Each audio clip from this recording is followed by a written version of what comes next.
किसी व्यक्ति के अधिकारों को सुरक्षित रखने हेतु कानूनी कार्रवाई पर लगाए गए रोकथाम को स्टे ऑर्डर कहते हैं। कोर्ट द्वारा मुख्यतः 3 प्रकार से स्टे ऑर्डर दिए जा सकते हैं। पहला अंतरिम अस्थायी, दूसरा अस्थायी, तीसरा स्थायी। कोर्ट के कुछ मामले जिनमें स्टे ऑर्डर ले सकते हैं: सिविल वाद, क्रिमिनल वाद एवं प्रॉपर्टी वाद, रेवेन्यू वाद संबंधित वादों में हम स्टे ऑर्डर ले सकते हैं। कुछ दस्तावेजों की सूची अपने पास हमेशा सुनिश्चित कर लें। सबसे पहला दस्तावेज आपके पास होना चाहिए वो लैंड रिकॉर्ड, पट्टा या म्यूटेशन हो। दूसरा किसी प्रकार का विक्रय पत्र या सेल डीड या गिफ्ट डीड, जमीन की कोई तस्वीर या प्रॉपर्टी की कोई तस्वीर, प्लॉट की कोई तस्वीर जिस पे कब्जा हो या किसी भी प्रकार का विवाद हो।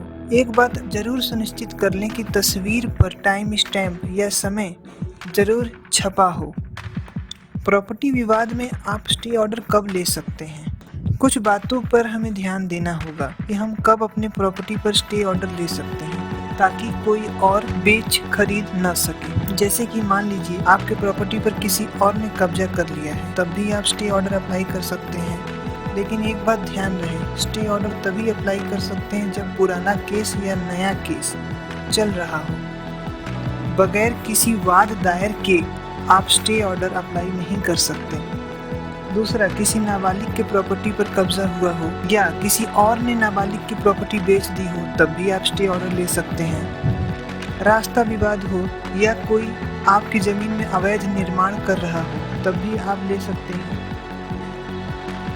स्टे ऑर्डर लेने के लिए CPC ऑर्डर 49 रूल 1-2 को फॉलो करना होता है और उसके तहत हमें कोर्ट में, डिस्ट्रिक्ट कोर्ट में अप्लाई करना होता है। लेकिन वाद संबंधित एप्लीकेशन दायर करना होता है।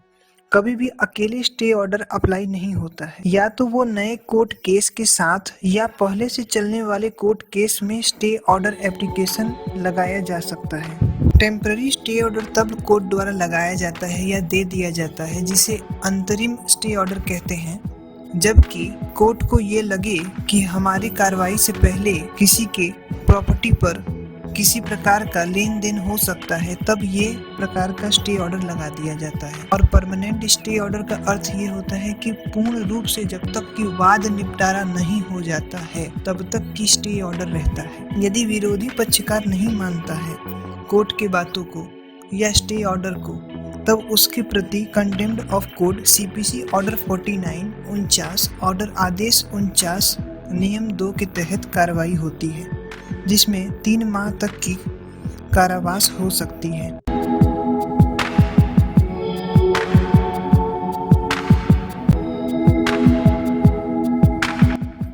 किसी भी अदालती आदेश की न्यायिक कार्यवाही को रोकने के लिए हमें अपने वाद को न्यायालय के समक्ष रखकर स्टे ऑर्डर लेना होता है, जिससे हमारे हितों की रक्षा हो सके।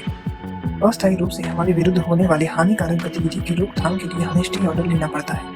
प्रॉपर्टी संपत्ति विवाद संबंध में अदालत स्टे ऑर्डर कुछ परिस्थितियों में दे सकता है। पहला, प्रॉपर्टी की खरीद या बिक्री पर।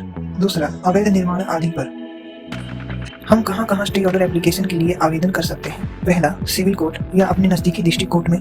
दूसरा, तहसील ऑफिस, तहसीलदार के पास आप आवेदन कर सकते हैं और उसके बाद तहसीलदार लेखपाल को आदेश करेगा कि 70 से 72 घंटों में कि आवेदन की जांच हो, जल्द से जल्द आपकी समस्याओं का समाधान कर दिया जाए। तीसरा, SDM कार्यालय और चौथा, हाई कोर्ट। यदि तहसील ऑफिस से आपका काम नहीं होता है तो आप उसकी शिकायत हाई कोर्ट में करके अपना स्टे ऑर्डर ले सकते हैं। आइए जानते हैं स्टे ऑर्डर एप्लीकेशन की प्रक्रियाएं क्या होती हैं। स्टे ऑर्डर कभी भी अकेले अप्लाई नहीं होता है। किसी भी वाद के साथ या नए वाद के प्रस्तुतिकरण के बाद न्यायालय के समक्ष तभी आप स्टे ऑर्डर ले सकते हैं।